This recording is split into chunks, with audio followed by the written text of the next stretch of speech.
com aquela coincidência.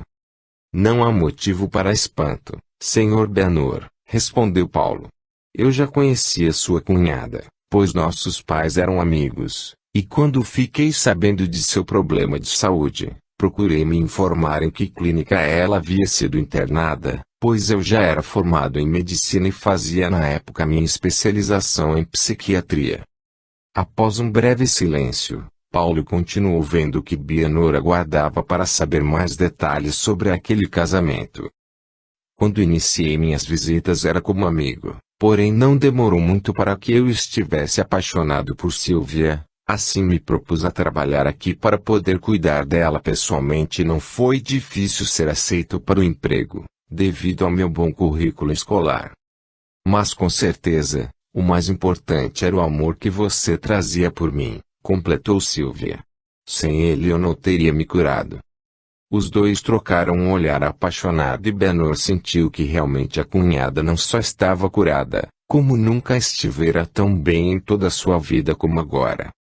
Como pode ver, Benor, está tudo bem comigo, e de certa forma sei que devo lhe agradecer por isto, pois se você tivesse me abandonado pelas ruas, ao invés de me trazer para cá, que era o lugar adequado para que eu pudesse receber o tratamento, com certeza eu não teria tido a oportunidade de me curar e de encontrar Paulo. Obrigada. Silvia disse isto com muito respeito e carinho por Bianor, que imediatamente tentou reagir aos sentimentos que lhe invadiram o coração. Não me agradeça, eu não fiz nada, só a minha obrigação. E estava sendo sincero, pois de certa forma era assim mesmo que ele acreditava agir, por obrigação. Fez sim, continuou Silvia. E mesmo que ainda não consiga entender isto por enquanto, eu sei que muito em breve Deus há de permitir que você tenha chance para conhecer este lado dos fatos ocorridos entre nós e, aí então, você irá compreender o motivo de minha gratidão. Silvia levantou-se antes que Benor pudesse lhe dizer algo e, com carinho, se despediu. Agora me desculpe, mas preciso voltar ao trabalho, pois há muitas pessoas aqui que precisam de meus cuidados. Sim, vá, disse Benor. E quando quiser rever as crianças pode telefonar sim, o número consta em sua ficha, se é que ela ainda existe. Não se preocupe, eu tenho o telefone de Jane, e agora que sei que você não guarda nenhum ressentimento de mim, com certeza irei rever meus sobrinhos, os quais amo muito apesar da distância que nos separava. Silvia saiu da sala e Bianor também levantou-se para ir embora. Sentia-se um pouco tonto por causa das emoções que tivera ali, mas ao se despedir de Paulo, insistiu.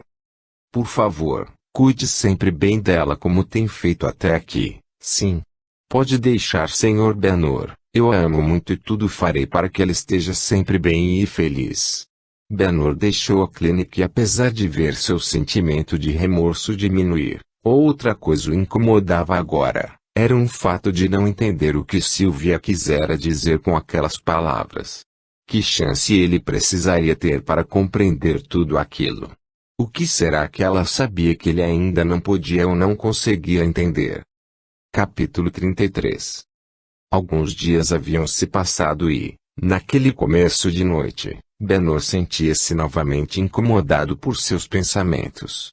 Desde o dia em que estivera com Silvia, isto não voltara a acontecer e ele acreditava ter resolvido seu problema de consciência, depois de saber que ela estava bem, e que era feliz. Porém, naquele dia logo após ter deixado os filhos no colégio, ele viu suas dúvidas ressurgirem e por mais que tentasse afastá-las com a lembrança das palavras de agradecimento que Silvia lhe dissera, isto acabava servindo somente para piorar ainda mais aquele sentimento. Já que agora além das perguntas sem respostas sobre Verônica, havia também uma certa curiosidade em descobrir o sentido daquelas últimas palavras de Silvia. Foi por isso que antes mesmo do jantar, ele decidiu sair, deixando os meninos aos cuidados da babá com muitas recomendações, mais ainda do que as que Jane costumava fazer, as quais ele antes julgava exageradas e hoje as fazia sem perceber. Andou com seu carro por quase uma hora, mas nada o fazia esquecer suas dúvidas. Foi então que, ao pensar em Joana mais uma vez, lembrou-se do endereço que Tião havia lhe deixado. Imediatamente tirou do bolso do paletó seus documentos e começou a procurar pelo papel onde havia anotado e, ao encontrá-lo, decidiu ir até lá. Quem sabe conseguiria esquecer por alguns instantes aqueles pensamentos se conseguisse ao menos vê-la. Porém, qual não foi sua surpresa, quando após ter esperado por quase uma hora, ele tem sua atenção voltada para um carro que saía da casa e, ao invés de Joana, e a irmã e Flávio acompanhados por mais um rapaz que ele vê. Benor não conseguia encontrar nada que pudesse justificar aquele encontro, e se perguntava, como pode Jane frequentar o mesmo endereço que Joana? E mesmo sem entender o que estava acontecendo, ligou o carro e seguiu a irmã, pois precisava descobrir o que significava aquilo. Não muito longe de onde estavam, Benor viu que Flávio estacionou o carro e fez o mesmo. Continuando a observá-los, e após vê-los entrando num prédio, ele resolveu descer e tentar descobrir que lugar era aquele. Ao se aproximar, Benor sentiu um certo receio, mas vendo que o portão estava aberto e que muitas outras pessoas também entravam, decidiu entrar. Não pôde deixar de notar o belo jardim que havia ali e, assim que entrou no primeiro salão, percebeu que este funcionava como uma recepção. Vendo que havia ali algumas pessoas orientando os demais de como funcionava o lugar. Imediatamente ele se aproximou de um pequeno grupo, onde ouviu de uma senhora muito simpática e atenciosa. Meus amigos, vocês podem se dirigir para outro salão, onde participarão da leitura do Evangelho e da palestra. Logo após serão encaminhados para o salão de passes. E somente após o término deste é que serão entregues as mensagens recebidas pelos médiuns na sala de psicografia. Ao ouvir isto, Benor lembrou-se de muitas das conversas que ouvira entre Flávio, a irmã e os filhos, onde o cunhado mencionava aquelas mesmas palavras e entendeu que aquele era o centro, ou casa de trabalhos espirituais, como ele costumava dizer. Ao concluir isto, Benor não pôde negar que sentiu um certo receio por estar ali, justamente ele que jamais acreditara existir tais manifestações como as que o cunhado afirmava ocorrerem naquele local. Porém, movido por este mesmo sentimento de incredulidade, foi que ele resolveu ficar e enquanto se dirigia para o outro salão, aproveitou para procurar pela irmã e não demorou para que a visse já sentada logo nas primeiras cadeiras. Assim sendo, Benor optou por ficar atrás, nas últimas cadeiras para que esta não o visse ali. Enquanto esperava pelo início dos trabalhos, Benor não pôde deixar de observar o lugar, e surpreendeu-se comentando em pensamento sobre a tranquilidade que havia ali e a qual ele também estava sentindo. Estava admirado com isto, pois mesmo com o grande número de pessoas presentes, não havia nenhum tipo de conversa ou barulho que pudesse criar qualquer tipo de alteração naquele seu sentimento, porém foi tirado de seus pensamentos ao ver novamente aquela senhora entrando no salão. Meus irmãos, em primeiro lugar gostaria de lhes agradecer pela colaboração que prestaram a esta casa, com o silêncio e com as orações que todos vocês estiveram fazendo enquanto esperavam. Muito obrigada. Agora vamos dar início à leitura do Evangelho, fazendo a nossa oração de abertura. Após uma linda prece que Dona Diva proferiu, intuída por um de seus mentores espirituais, ela dirigiu-se para a plateia e, estendendo o livro que trazia nas mãos, entregou-o para uma jovem senhora ali sentada. Jane timidamente pegou o livro e, após alguns instantes, o abriu e em seguida o devolveu para a senhora que aguardava à sua frente. Meus amigos, esta noite temos como tema um assunto que sem a menor sombra de dúvida diz respeito a todos nós. Pertencendo ao capítulo 16, não se pode servir a Deus e a Mamon, temos como tema de leitura desta noite o título, Desprendimento dos Bens Terrenos. Venho, meus irmãos, meus amigos, trazer o meu abolo para vos ajudar a marchar corajosamente no caminho do aprimoramento em que entrastes. Nós nos devemos uns aos outros, Não é senão por uma união sincera e fraternal entre espíritos e encarnados que a regeneração será possível. Vosso amor aos bens terrenos é um dos mais fortes entraves ao vosso adiantamento moral e espiritual. Por esse apego à posse, suprimis as vossas faculdades afetivas em as transportando todas sobre as coisas materiais. Sede sinceros, a fortuna dá uma felicidade sem mácula. Quando vossos cofres estão cheios, não há sempre um vazio no coração? No fundo desse cesto de flores não há sempre um réptil escondido? Compreendo que o homem que, por um trabalho assíduo e honrado, ganhou a fortuna, experimente uma satisfação, de resto, bem justa, mas dessa satisfação, muito natural e que Deus aprova, há um apego que absorve todos os outros sentimentos e paralisa os impulsos do coração. Há distância, tanta distância quanto da avareza sórdida e da prodigalidade exagerada, dois vícios entre os quais colocou Deus a caridade, santa e salutar virtude que ensina ao rico a dar sem ostentação, para que o pobre receba sem baixeza. Que a fortuna venha de vossa família, ou que a ganhastes pelo vosso trabalho. Há uma coisa que não deveis jamais esquecer, é que tudo vem de Deus e retorna a Deus. Nada vos pertence sobre a terra, nem mesmo o vosso pobre corpo. A morte dele vos despoja, como de todos os bens materiais. Sois depositários e não proprietários. Disso não vos enganeis. Deus vos emprestou, deveis restituir, e ele vos empresta com a condição de que o supérfluo, pelo menos, reverta para aqueles que não têm o necessário. Um dos vossos amigos vos empresta uma soma, por pouco que sejais honesto, tereis escrúpulo de pagá-la, e lhe ficareis agradecido. Pois bem, eis a posição de todo homem rico. Deus é o amigo celeste que lhe emprestou a riqueza, não pede para ele senão o amor e o reconhecimento, mas exige que, a seu turno, o rico dê também aos pobres, que são seus filhos tanto quanto ele. O bem que Deus vos confiou excita em vossos corações uma ardente e louca cobiça, haveis refletido, quando vos apegais imoderadamente a uma fortuna perecível e passageira como vós, que um dia virá em que devereis prestar contas ao Senhor do que vem dele. Esqueceis que, pela riqueza, estáis revestidos do caráter sagrado de ministros da caridade na terra para dela serdes os dispensadores inteligentes. Que sois, pois, quando usais em vosso único proveito daquilo que vos foi confiado, senão depositários infiéis. Que resulta desse esquecimento voluntário de vossos deveres. A morte inflexível, inexorável, vem rasgar o véu sob o qual vos escondíeis, e vos força a prestar contas ao amigo que vos ajudara, e que, nesse momento, se reveste, para vós, com a toga de juiz.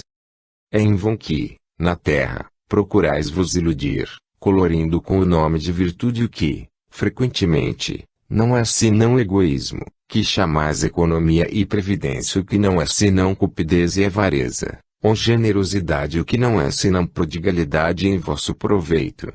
Um pai de família, por exemplo, se absterá de fazer a caridade, economizará, amontoará ouro sobre ouro, e isso, diz ele, para deixar aos seus filhos o máximo de bens possível e lhes evitar cair na miséria. E muito justo e paternal, convenho, e não se pode censurá-lo por isso, mas está aí sempre o único móvel que o guia. Não é, frequentemente, um compromisso com a sua consciência para justificar, aos seus próprios olhos e aos olhos do mundo, seu apego pessoal aos bens terrestres. Entretanto, admito que o amor paternal seja o único móvel, é um motivo para esquecer seus irmãos diante de Deus.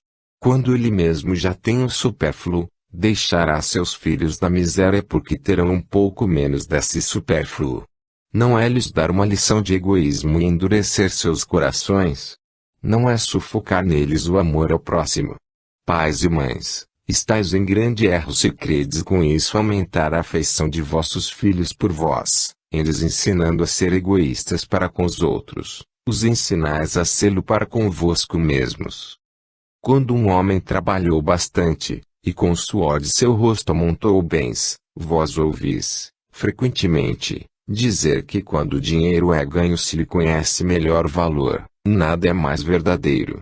Pois bem, que esse homem que confessa conhecer todo o valor do dinheiro, faça a caridade segundo os seus meios, e terá mais mérito do que aquele que, nascido na abundância, ignora as rudes fadigas do trabalho. Mas se, ao contrário, esse mesmo homem, que lembra as suas penas, seus trabalhos, for egoísta, duro para com os pobres, é bem mais culpado do que os outros, porque, quanto mais se conhece por si mesmo as dores ocultas da miséria, mais se deve procurar aliviá-las nos outros. Infelizmente, há sempre no homem de posses um sentimento tão forte que o apega à fortuna, é orgulho. Não é raro ver-se o felizardo atordoar o infeliz que implora sua assistência com o relato de seus trabalhos e de sua habilidade, em lugar de vir ajudá-lo, eu acabando por dizer: faço o que eu fiz. Segundo ele, a bondade de Deus nada tem em sua fortuna, só ele cabe todo o mérito. Seu orgulho coloca-lhe uma venda nos olhos e lhe tapa os ouvidos. Não compreende que, com toda a sua inteligência e sua habilidade, Deus pode derrubá-lo com uma só palavra. Esbanjar a fortuna não é desapego aos bens terrenos, mas negligência e indiferença. O homem, depositário desses bens, não tem mais o direito de os dilapidar ou de os confiscar em seu proveito. A prodigalidade não é generosidade, mas, frequentemente, uma forma de egoísmo. Aquele que atira ouro a manchias para satisfazer uma fantasia, não daria uma moeda para prestar serviço. O desapego aos bens terrestres consiste em apreciar a fortuna pelo seu justo valor, em saber servir-se dela para os outros e não só para si, a não sacrificar por ela os interesses da vida futura, a perdê-la sem murmurar se apraz a Deus vô-la retirar. Se, por reveses imprevistos, vos tomardes um outro job, dizei como ele: Senhor, vós m'havíeis dado, vós m'haveis tirado, que seja feita a vossa vontade.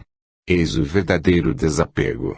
Sede submissos primeiro, tende fé naquele que vos tendo dado e tirado, pode vos restituir. Resisti com coragem ao abatimento, ao desespero que paralisam a vossa força. Não ouvideis jamais, quando Deus vos atingir, que ao lado da maior prova, coloca ele sempre uma consolação.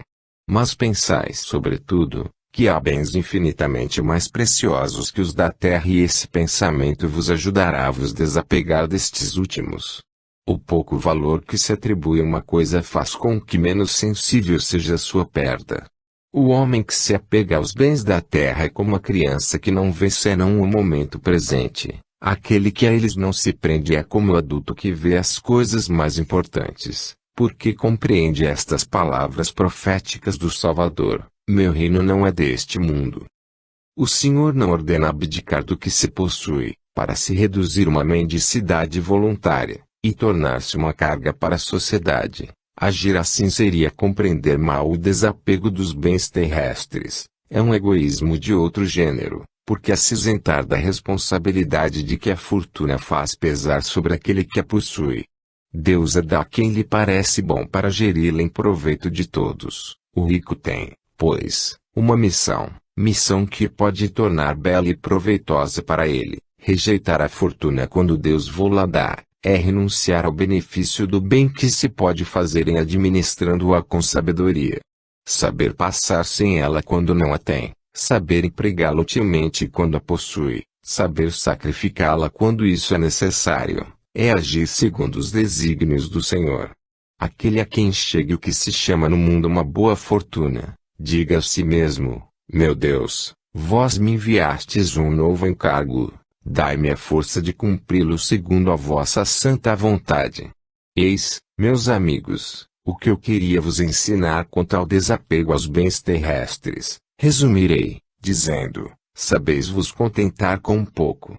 Se sois pobres, não invejeis os ricos, porque a fortuna não é necessária à felicidade. Se sois ricos, não ouvideis que esses bens vos estão confiados, e que devereis justificar seu emprego, como sendo tutores. Não sejais depositários infiéis, fazendo-os servir à satisfação do vosso orgulho e da vossa sensualidade, não vos creiais no direito de dispor, unicamente para vós, daquilo que não é senão um empréstimo, e não uma doação. Se não sabeis restituir, não tendes mais o direito de pedir, e lembrai-vos de que aquele que dá aos pobres se quita da dívida que contraí com Deus. Lacordaire, Constantina, 1863. Enquanto Dona Diva fazia a leitura, Benor parecia estar em estado de choque. A cada palavra, seus sentimentos e a lembrança de vários fatos de sua vida vinham à tona, e pela primeira vez em sua vida ele admitia estar ouvindo todas as verdades possíveis no que dizia respeito ao seu caráter, seus valores e a todas as suas atitudes até então. Um nó formou-se em sua garganta ao lembrar-se de tantos quanto já havia usado em sua vida, para conseguir satisfazer suas paixões mais insanas. Percebeu quanto já havia desperdiçado de sua fortuna, com interesses pessoais totalmente passageiros e principalmente com seus envolvimentos amorosos.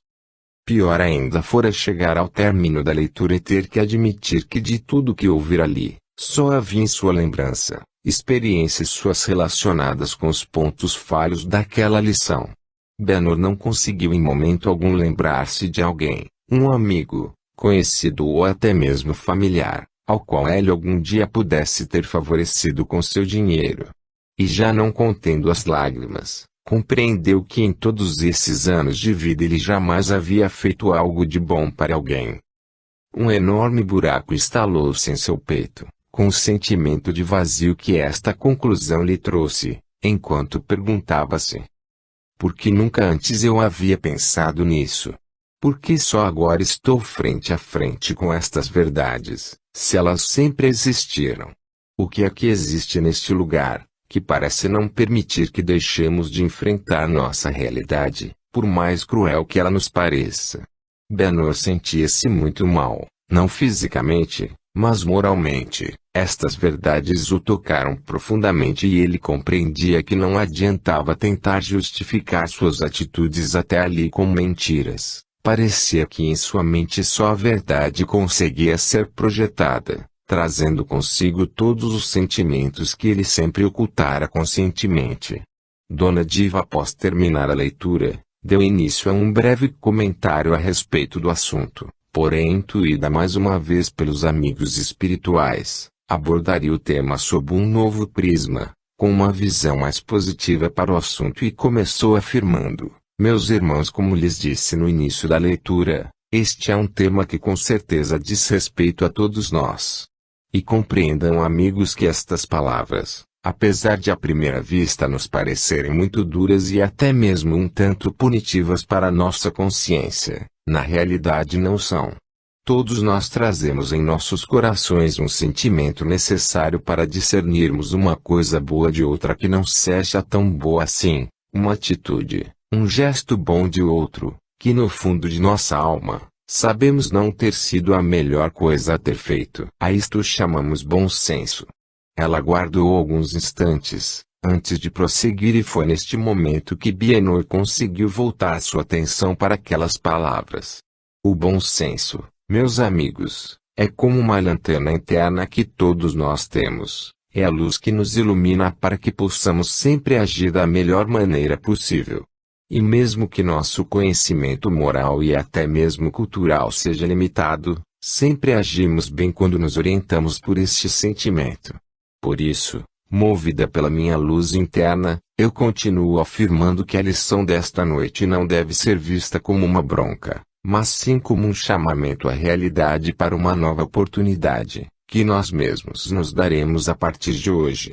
Todos nós que de alguma forma estivemos agindo egoisticamente para com nossos irmãos, vamos aproveitar a lição aqui recebida e, ao sairmos daqui, manteremos a nossa luz do bom senso acesa e passaremos a nos guiar por ela.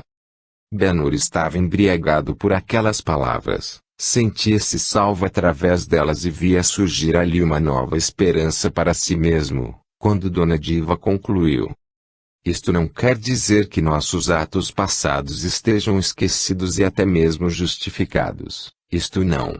Mas com certeza, significa que a partir do presente e em todo o nosso futuro, nossos atos serão cada vez melhores e, com isto, estaremos amenizando nossos erros do passado, até que, pela bondade de Deus, tenhamos novamente uma chance para sermos perdoados por todos aqueles que de alguma forma nós sabemos ter prejudicado, ou simplesmente por não termos ajudado tanto quanto poderíamos.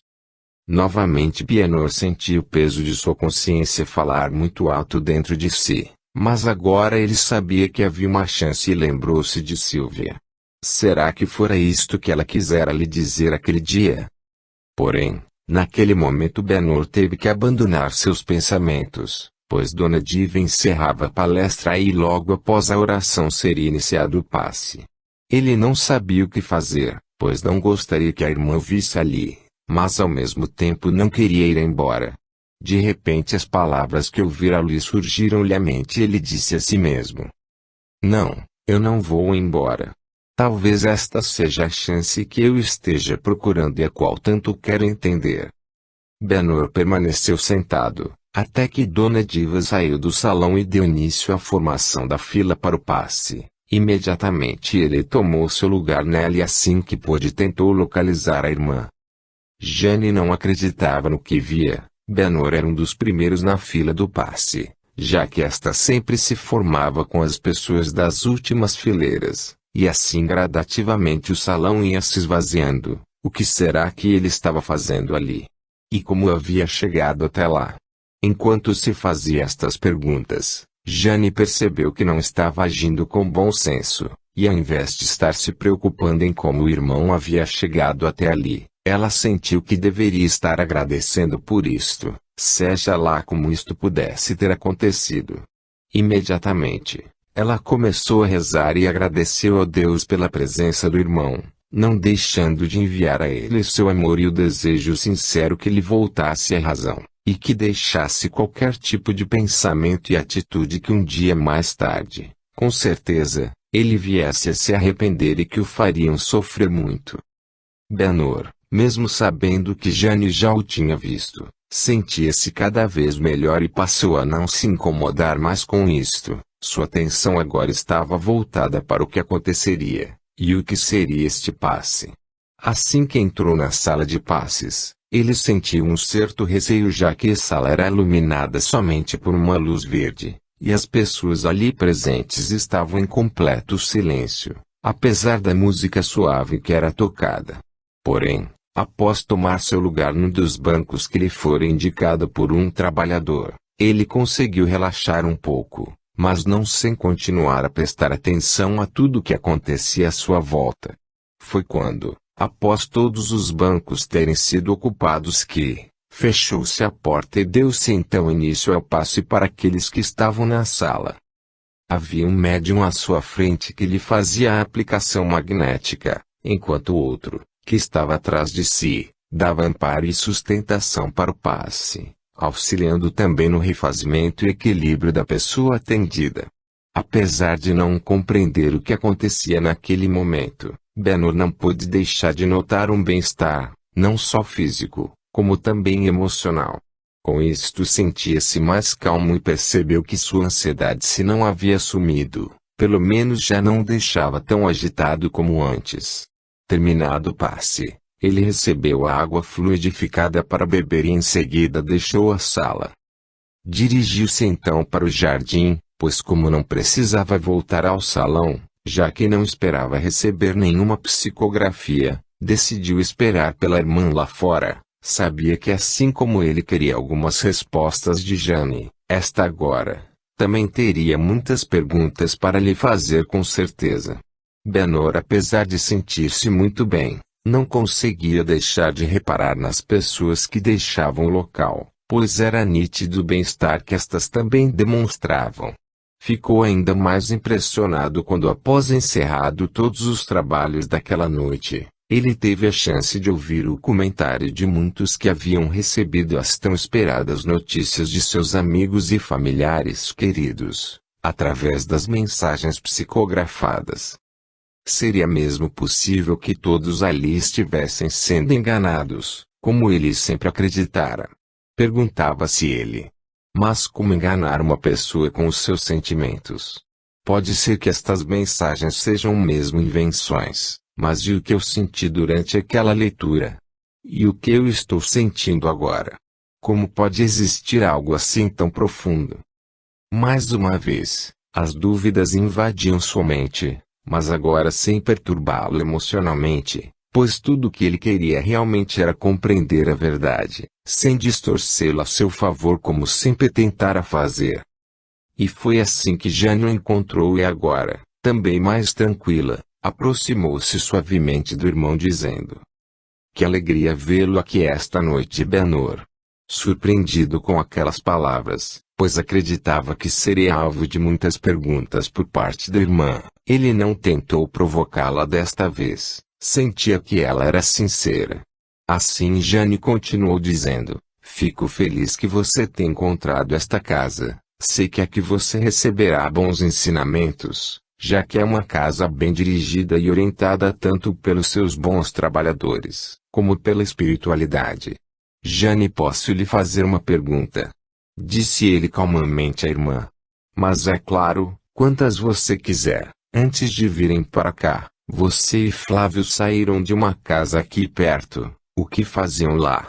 Jane compreendeu que Benor deveria estar vigiando a casa de Cláudio, como supunha que realmente viesse a acontecer, e isto respondia às perguntas que fizera a si mesma quando viu ali. Mas controlando seus medos, decidiu responder com a verdade. Eu e Flávio estávamos na casa de um bom amigo, seu nome é Cláudio e ele também é um colaborador dos trabalhos desta casa. Mas por que a pergunta? Não é nada não, respondeu Benor antes de continuar a conversa com uma nova pergunta. Mas lá também acontece algum tipo de encontro, ou de reuniões?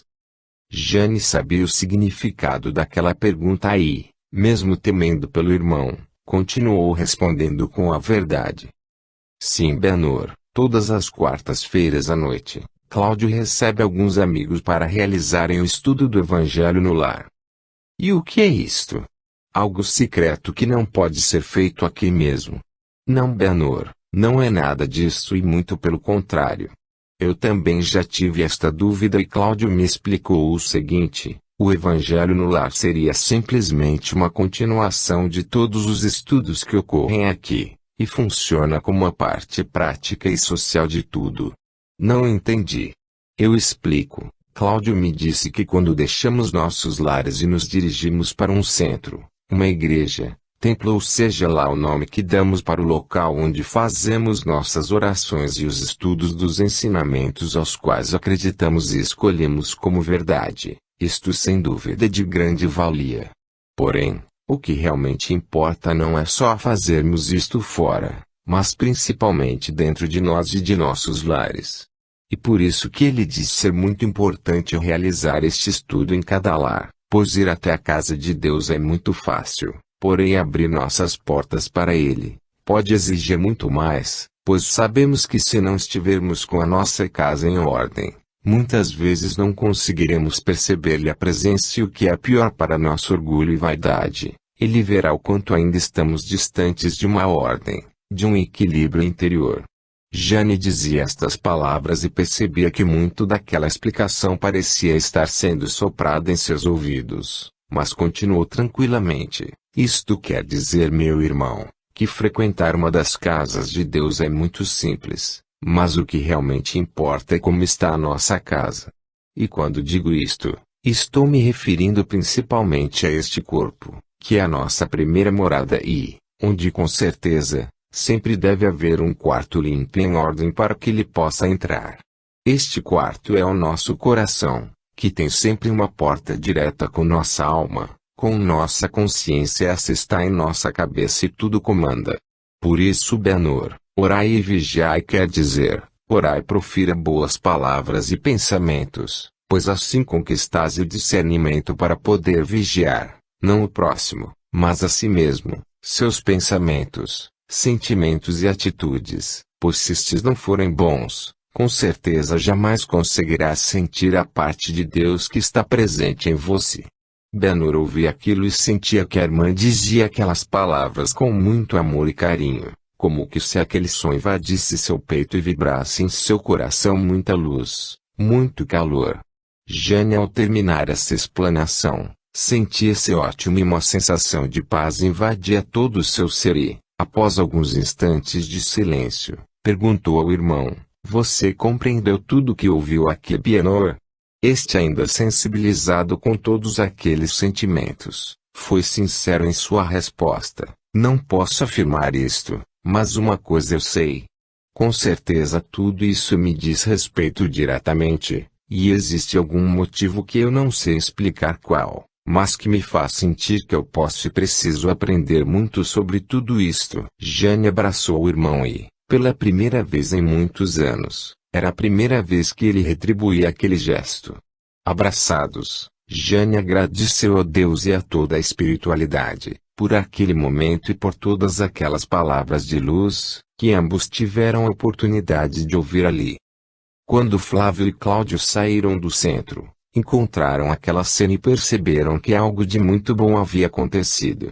Ambos aguardaram por alguns instantes, até que os irmãos pudessem experimentar toda a vibração de amor que os envolvia, e somente quando Benhur afastou-se da irmã, foi que eles se aproximaram. "Que alegria vê-lo aqui, Benhur", afirmou Flávio com um largo sorriso nos lábios, ao cumprimentar o futuro cunhado. Benhur, mesmo um tanto encabulado, sentia-se feliz ao ouvir aquilo, pois sempre acreditara que as pessoas só agiam daquela maneira, movidas por algum interesse pessoal, porém sentia que havia naquele gesto uma verdadeira demonstração de amizade e querer bem, a qual ele pôde responder sinceramente ao experimentar um novo sentimento, o da gratidão. "Obrigado, muito obrigado, Benhur. Quero lhe apresentar Cláudio, o bom amigo de quem lhe falei", disse Jane.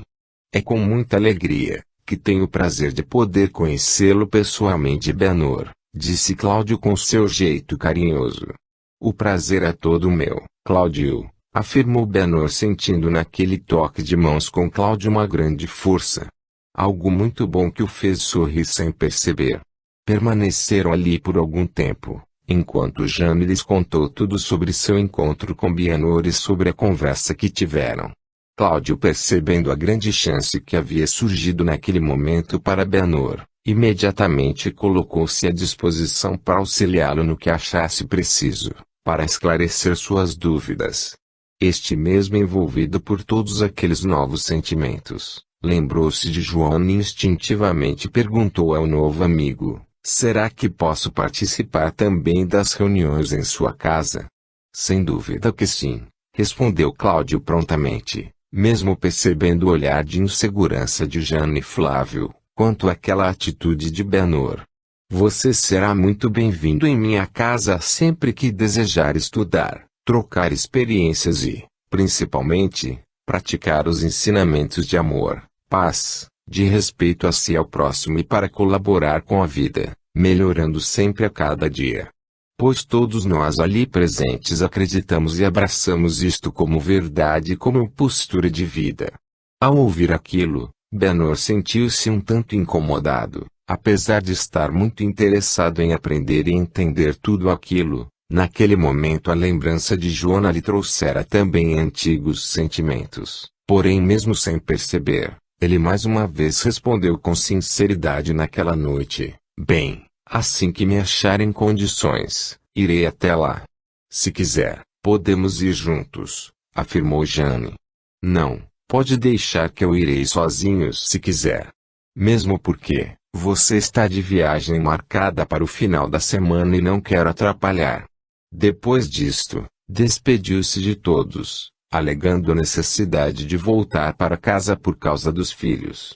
Jane, após vê-lo sair, perguntou a Cláudio: "Será que devemos mesmo deixá-lo decidir isto sozinho?"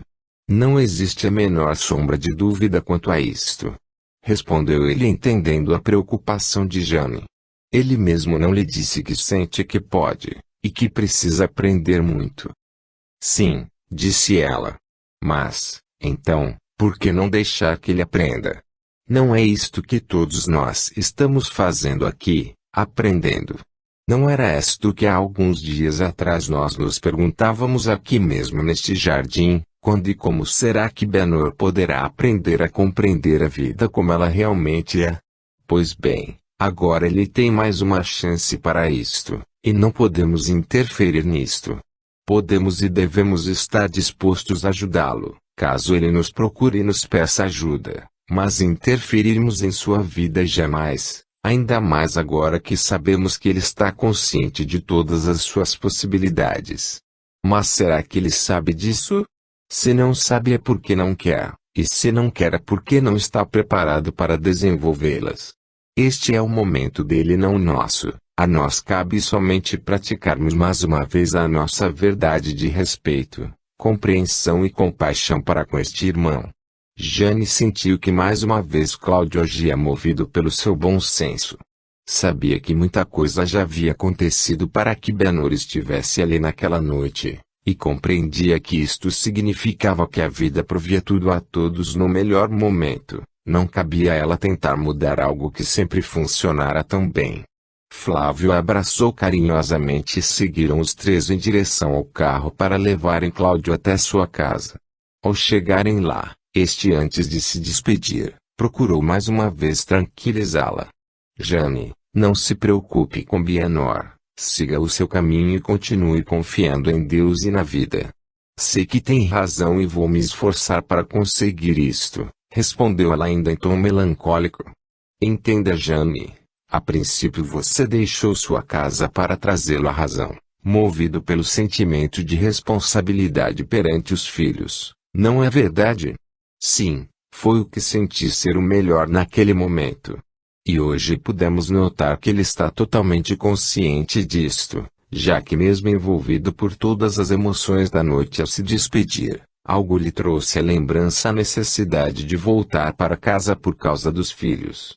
Aquilo não foi apenas uma desculpa, foi uma atitude já assimilada por sua consciência, e a isto chamamos postura de vida. Não estou entendendo. Benor sabia que o melhor para ele naquele momento era voltar para casa e cuidar dos filhos. Não adiantava ficarmos ali descarregando sobre ele nenhum tipo de informação a mais. Tudo o que ele podia assimilar por esta noite, a vida cuidou para que ele recebesse. Agora só lhe restará aguardar para colocar em prática tudo o que ouviu durante o Evangelho e em nossa conversa. Mas será que ele conseguirá seguir alguma das orientações que recebeu? Se sua alma estiver realmente disposta a aprender e crescer como nos disse, com certeza conseguirá. A vida é muito sábia e sensível, ela jamais desperdiçaria tempo e energia, colocando alguém que não estivesse preparado para experienciar tais situações. Mesmo porque não devemos nos esquecer que Benor é um espírito eterno, assim como todos nós, e que nesta experiência ele pode estar apenas algum tempo em contato com estas verdades. Porém, quem nos garante que, em outras épocas, ele também já não tivera a chance de conhecê-las e praticá-las e optou por adiar estas experiências até os dias de hoje? Jane calou-se por instantes, e em seu coração uma nova luz chamou-lhe a razão, antes de responder ao amigo. Realmente eu nunca havia pensado nisto. Você pode mesmo estar certo, pode ser que Benor não esteja passando por isto pela primeira vez e, sim, mais uma vez. Cláudio sorriu para Jane, ao perceber que ela havia compreendido suas palavras. Mas então o que devo fazer agora, se só o que me resta é esperar por suas decisões? Penso que o melhor que tem a fazer é aproveitar esta oportunidade que a vida lhes deu, para fazerem esta viagem que a princípio surgiu como uma desculpa para ajudar Benor, mas que agora pode se tornar algo muito real e proveitoso para vocês. Flávio surpreendeu-se com as palavras do amigo, porém não pôde deixar de sentir em seu coração uma certa alegria com aquela ideia, mas preferiu aguardar a resposta de Jane. Esta, mesmo estando ainda um pouco preocupada quanto ao irmão, percebeu que Cláudio estava certo, e que apesar de seu tom de brincadeira, suas palavras eram muito sérias, pois realmente este sim era um fato que lhe dizia respeito plenamente, já que se tratava de sua própria vida e do início de sua união com Flávio. Mais uma vez você está certo, Cláudio. E quero aproveitar para lhe agradecer, por toda a ajuda e orientação que vem dispensando a mim e meu irmão. Muito obrigada. E virando-se para Flávio, que continuava em silêncio, ansioso por suas palavras, disse: E a você também só tenho palavras de gratidão. Você tem sido um companheiro e amigo maravilhoso, muito obrigada. E tenho certeza que depois de toda esta demonstração de carinho e respeito, eu só posso esperar de nossa união muita felicidade, e espero poder proporcioná-la a você tanto quanto sinto neste momento. Flávio beijou-lhe o rosto com carinho, e não encontrou palavras para retribuir aquele gesto de amor e de reconhecimento que recebia de Jane. Amava muito aquela mulher e tudo faria para vê-la feliz. Cláudio aproveitou o momento de silêncio entre eles para despedir-se. Sabia que precisariam ficar a sós, para que a partir daquele momento pudessem se dedicar inteiramente àquele relacionamento. Capítulo 34. Benor quase não dormiu naquela noite, pois tudo o que experienciara ali no centro deixara muito impressionado e agora, apesar de ainda sentir em seu coração um grande amor por Joana, não conseguia mais pensar como antes, e só com a lembrança de seus atos passados já sentia-se mal. Não conseguia explicar o que estava acontecendo consigo mesmo, já que sentia o mesmo amor, porém agora sabia que não seria mais capaz de fazer o que se propusera há tempos atrás, por isso tentava fugir das lembranças de tudo o que já havia feito para ela, e por ela. Algo havia mudado e ele não sabia responder o que, mas sabia que era em si mesmo que essa mudança tão forte havia ocorrido. Por isso decidiu que na noite seguinte iria até a casa de Cláudio, pois apesar de estar mudando, havia ainda algo nele que fazia lembrar o velho coronel Bianor. Era sua ansiedade, e isto sempre lhe fizera tomar decisões e atitudes às vezes um tanto precipitadas.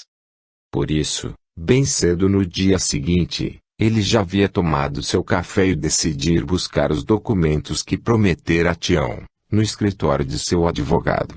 Estava agitado e preferiu sair para tentar se acalmar um pouco e assim, quem sabe, não notaria o passar das horas naquele dia. Antes mesmo das 10 horas da manhã, ele já estava de volta e resolveu telefonar para a fazenda. Queria resolver logo este assunto do sítio para Tião, pois agora até mesmo o empregado passará a ser visto por ele de uma maneira diferente.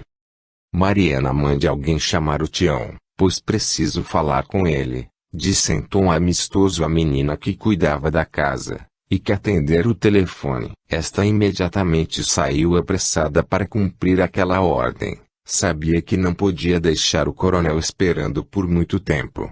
Tião também não demorou para atender ao chamado, pelo mesmo motivo que a garota. Bom dia, coronel, disse ele assim que pegou o telefone. Bom dia, Tião. Estou telefonando para avisar que já estou com todos os documentos que lhe prometi. Sei que você não tinha pressa dessas formalidades, mas já está tudo pronto e assim que puder eu lhe entrego tudo. Tião sentiu o coração disparar, pois o patrão não sabia a situação em que ele se encontrava, e aqueles documentos agora pareciam ser sua única salvação. Mas como pegá-los com o coronel, sem ter que justificar sua pressa para isto? Sabia que não podia contar sobre as ameaças que vinha recebendo de Ciro, e que este já lhe tirara todo o dinheiro que havia guardado em todos estes anos de trabalho, e que ainda exigia mais para continuar em silêncio na delegacia. Porém, diante de seu desespero, Tião mais uma vez viu-se mentindo para seu patrão. Mas agora já não se importava muito com isto e assim procurou responder com tranquilidade. Coronel, o senhor tem razão, realmente não precisava toda essa pressa, mas eu estou mesmo precisando ir até São Paulo, para ver alguns parentes e posso aproveitar para pegar os documentos com o senhor. Benor estranhou aquela conversa de Tião, pois sabia que a única família que ele tinha por ali era uma irmã com quem há muitos anos não mantinha nenhum contato, mas resolveu não se opor, já que era de seu gosto vê-lo como novo proprietário do sítio. Está bem, homem, Então quando estiver por aqui pude vir buscar os documentos. Está bem, coronel, e muito obrigado. Muito obrigado, mesmo. Tião não cabia-se de contentamento e de alívio, pois com os documentos conseguiria levantar o empréstimo necessário para pagar mais uma vez pelo silêncio de Ciro. Mas agora ele acreditava seria o último, pois este havia lhe garantido que nos próximos meses deixaria a delegacia, e que esta quantia serviria para que ele pudesse ir embora daquela região, para começar uma nova vida em outro lugar. Conversaram ainda durante algum tempo e, antes de desligar, Tião informou o patrão sobre os negócios e do bom andamento das fazendas. Foi com alegria, mas agora também com certa preocupação, que ficou sabendo que este não iria mais viajar. Percebeu que alguma coisa havia acontecido, mas achou melhor não perguntar nada, pois sabia que aquela viagem tinha algo a ver com Joana e que se ele havia mudado de ideia, fosse talvez porque ela já não era mais tão importante assim para ele. Joana, por sua vez, a cada dia sentia-se mais feliz. Os filhos sendo educados em bons colégios, como sempre sonhara, as filhas cresciam e se desenvolviam a cada dia, bem como os negócios na mercearia e a dedicação de toda a família, inclusive de Vilma, nos estudos da espiritualidade. Além das informações obtidas através de Maurício e Ana, dos estudos na casa de Cláudio, acompanhados pela presença dos amigos Marcelo e Clara, havia agora também a prática semanal do Evangelho no lar em sua casa. Era visível também a melhora de Antônio em todos os aspectos, estava mais comunicativo, seguro e decidido. E seu relacionamento com Joana parecia haver-se reestruturado por completo, unidos por um amor consciente e inabalável. Foi assim que naquela noite, eles encontraram o casal de amigos, Clara e Marcelo, já esperá-los na casa de Cláudio. Antônio não pôde deixar de notar uma certa preocupação no olhar do amigo, assim que este os avistou no portão. Por isso ao se aproximar, foi logo perguntando: aconteceu alguma coisa, Marcelo? Este trocou um olhar com a esposa, e ia responder à pergunta de Antônio, quando ouviram a voz de Cláudio, que se aproximava. Boa noite, meus amigos, e sejam bem-vindos mais uma vez a este lar. Imediatamente todos retribuíram o cumprimento e o carinho do amigo. Marcelo ficou sem saber o que dizer para Antônio, que aguardava uma resposta. Porém, Cláudio, que sempre fora comunicativo, naquela noite parecia ainda mais, e sem dar tempo para que ambos trocassem uma única palavra, os convidou a entrarem no salão. Clara ainda tentou retardar a entrada de Joana, alegando a necessidade de ir até a toalete, mas Cláudio gentilmente as lembrou que poderiam utilizar a que havia ali no salão. Cláudio seguiu em meio aos casais, e assim que entraram no salão, com certeza se não estivesse ali, teria visto Antônio dar meia volta em seus calcanhares para ir embora. Joana, pálida, mas parecia uma pessoa doente agora, e não aquela mulher tranquila e feliz que havia chegado há pouco no portão daquela casa, onde encontrara os amigos. Cláudio fixava os olhos de Antônio com olhar firme, porém de forma carinhosa. Sabia que se tratava de um momento muito delicado, mas compreendia ser necessário passagem por aquela experiência por todos eles. Antônio, parecendo ler isto em seus olhos, suspirou profundamente após alguns instantes, ainda de braços dados com a esposa da mesma maneira como havia chegado ali, dirigiu-se para onde estavam as cadeiras e, após acomodar Joana, tomou seu lugar a seu lado, onde, em silêncio, deu início a uma prece. Joana orava desde o momento em que seus olhos haviam encontrado os de Bianor, que a fixavam como se ela fosse algo sobre-humano. Este, por sua vez, não sabia dizer o que sentia, vendo a mulher a quem tanto amava mais uma vez acompanhada pelo marido. Uma dor oprimiu-lhe o peito, mas uma tristeza muito maior do que aquela visão lhe invadiu o ser. Eram as lembranças de suas atitudes e da promessa que fizera e a qual até bem pouco tempo ele acalentara com tanto fervor. Marcelo e Clara, vendo a atitude sensata dos amigos, Também tomaram seus lugares e, juntos em prece, pediam a Deus suas bênçãos e a orientação necessária a todos ali presentes, para quem sabe, poderem dar por encerrada ali aquela história, que com certeza, os acompanhava há muito tempo. Cláudio, vendo que todos estavam acomodados, olhou para o relógio e viu que faltavam apenas 5 minutos para que desse início aos estudos daquela noite. Foi então que viu entrando pelo salão os demais participantes dessa experiência divina. Jane havia pedido a Flávio, que a levasse até a casa de Cláudio naquela noite, pois apesar de estar mais tranquila em relação ao irmão, tivera vários sonhos com ele durante a noite e passara todo dia sentindo uma certa opressão em seu peito. Como decidiram sair em viagem na manhã seguinte, ele achou melhor levá-la até lá, assim também aproveitariam para se despedirem do amigo. Maurício e Ana, por sua vez, na noite anterior, não puderam estar presentes ao trabalho de psicografia do centro, pois Ana, devido à sua gravidez, tivera uma consulta médica a qual Maurício fizera questão de acompanhar. Por isso, resolveram visitar o amigo e participarem dos estudos daquela noite, no qual sabiam encontrariam também os queridos familiares. Diante do mesmo olhar de surpresa, Cláudio caminhou até o encontro de todos e cumprimentou-os, sem permitir porém nenhuma pergunta, dizendo carinhosamente: sejam também bem-vindos a este lar e ao estudo desta noite. E que tenhamos todos bons olhos de ver e bons ouvidos de ouvir, como nos ensinou nosso Mestre Jesus, para podermos compreender tudo quanto se faz necessário a todos nós. Todos sentiram a profundidade daquelas palavras e sabiam que o amigo não se referia tão somente aos órgãos físicos, mas diante daquela cena presenciada por todos, compreenderam que referia-se principalmente à sensibilidade das almas ali presentes, para poderem aproveitar a chance daquele encontro, ou melhor, reencontro, para o crescimento de todos. Todos tomaram seus lugares e Bianor só notou a presença da irmã quando esta tocou-lhe no ombro a sentar-se ao seu lado.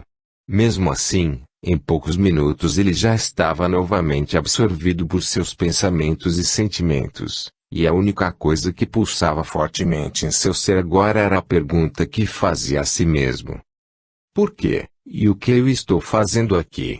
Foi quando Cláudio, após alguns minutos de silêncio e introspecção, deu início aos estudos da noite, proferindo uma bela oração na qual muitos puderam notar a presença de um de seus mentores, a ditar-lhe as palavras abençoadas para aquela noite tão significativa. Meus irmãos amados, mais uma vez nos reunimos para o estudo dos ensinamentos que traduzem a vontade do Pai, trazidos até nós pelo nosso irmão, mestre e amigo Jesus. É por isso também, que segundo meus queridos, devemos rogar neste momento que faça-se a vontade do Pai mais uma vez, pois isto sempre foi, é e será o melhor que cada um de nós pode querer para si, e desejar ao seu próximo. Pois com certeza tudo o que queremos de bom, e para o bem, nosso e de nosso próximo, é também o que Ele quer. Porém, Ele é o único que por enquanto tudo sabe, e por isso, é quem pode responder corretamente a todas as nossas dúvidas de como, onde, por quê, o que, quando ou quanto, aqui e em todo o universo. E somente através da união com Deus é que conseguiremos as respostas que buscamos. Por isso, vamos nos unir com Ele através da oração, que também nos foi trazida pelo Mestre, e que com certeza equivale à chave de nosso coração, em que ao abri-lo sentiremos a sua presença em nós, e poderemos compreender que Ele sempre esteve e estará aí, pois somos parte dele. E mesmo quando não soubermos usar a nossa chave, Ele ficará pacientemente esperando até que nós estejamos prontos para encontrá-lo, e consigamos então abrir nossos corações. Todos juntos iniciaram o Pai Nosso, e Bianor não conseguia deter as lágrimas, que molhavam seu rosto e arrancavam-lhe suspiros do peito. Antônio também agora sentia-se muito emocionado e o mal-estar causado por aquele encontro transformara-se em um grande sentimento de compaixão por Bianor. Joana, bem como os demais conhecedores dos fatos até ali ocorridos entre eles, estava tranquila depois de suas orações, mas percebia a emoção do marido e preocupava-se com ele.